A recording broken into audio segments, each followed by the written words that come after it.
Today is January 16th, 2021. This is Aurora Aura, your host for today, bringing you your daily Silksong news. There have been no news to report for Silksong today.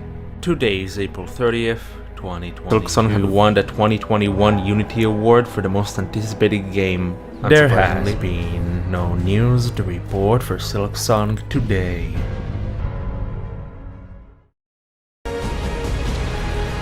Finally, safely say that all of this truly has been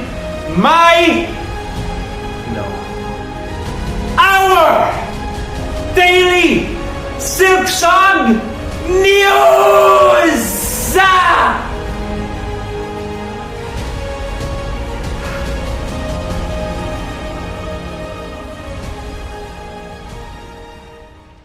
Hollow Knight is back, and after a very reasonable time gap between the two games, Silksong has finally released. And most people actually couldn't play this game for the first few hours of its release because so many people tried to buy it and then it crashed Steam servers. This game had so much hype around it, and I can comfortably say that this game lives up to all of it. It is an awesome adventure of highs and more highs that sometimes you actually throw your controller at the wall because of how much fun it is to fail multiple versions of the paths of pain. No, but in all seriousness, besides the ridiculously complicated platforming, very much like the first game, the sequel is an absolute blast to play. So let's start with the first thing that makes this game so awesome. It's literally just more of the first game.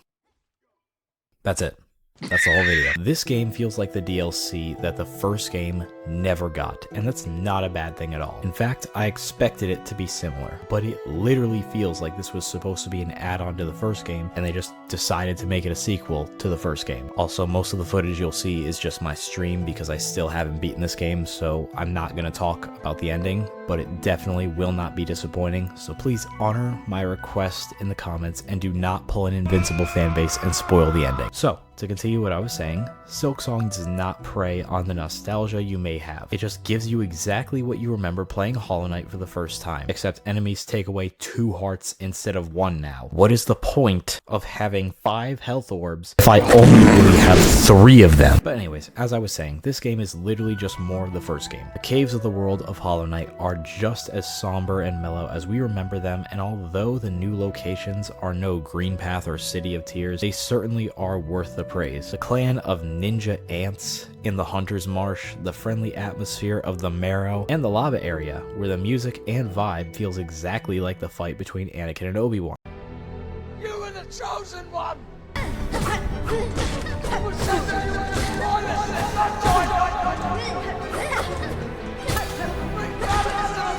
What is going on out there? Scenery in this game reminds me of the first game, and I absolutely love it. Even all these years later, and the art style still remains consistent with the first game. And I appreciate indie games going for art style and art direction rather than realism and insanely detailed graphics that make you go, oh my god, they have peach fuzz. Sometimes simple 2D art is all it takes to make something beautiful, and this game is definitely beautiful. The music, art style, and combat all flow so perfectly, it's literally just like a dance whenever you fight. The game is awesome, and although I appreciate the story being given to you a bit more plainly this time, I do like the original game where you have to piece together the lore and everything that's happening. There's plenty to interpret in this game, however, much like in Soulsborne games, piecing together the lore of every boss and the world around you is so much fun, and it makes everything feel that much more alive. It shows that the world was here before you came into the picture, and it'll be here after. Again, this story holds your hand a bit more, but that's not a bad thing at all. I think the main difference between these two games is that Hornet speaks and the Knight did not. Personally, I like having a silent protagonist better than one who speaks, but I liked Hornet in this game nonetheless. Although I just want to say I died to her boss fight in the original game way more than I care to admit. Now, another thing to mention is the combat. This game is absolutely epic. I love the new abilities, and everything in this game feels earned once you get it. You either have to face a horde of enemies, climb a gigantic mountain, dive through endless bombs, or whatever other insane challenges this game comes up with for you to die dozens of times to. I will say, this game is really challenging in all the best ways. You learn from your error, and with every death, you get genuinely better, even though it doesn't feel like it sometimes.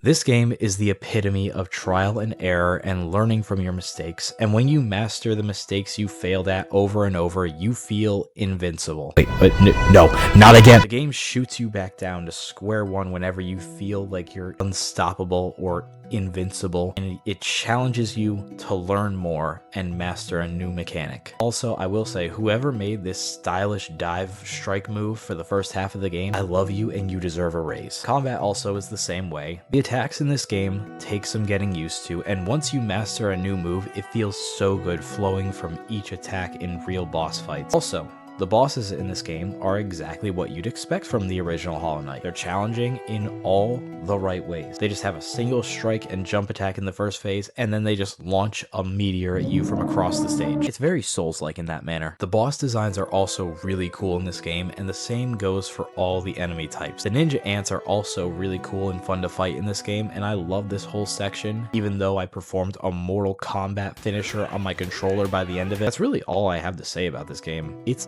absolutely worth the price that it's at right now. In a world where game companies are forcing people to pay $80 for only half of a game, this is a huge breath of fresh air. The developers said $20 and it's all yours and sent us on our way. I absolutely recommend you get this game. It's 100% worth it and deserves the love and praise it's been receiving in the past month. Just don't play it after a long day of work because you'll break your PS5. Do yourself a favor and enjoy it for yourself and relive the original game once again. Or just watch me stream the rest of it on Twitch. I'm good with either one.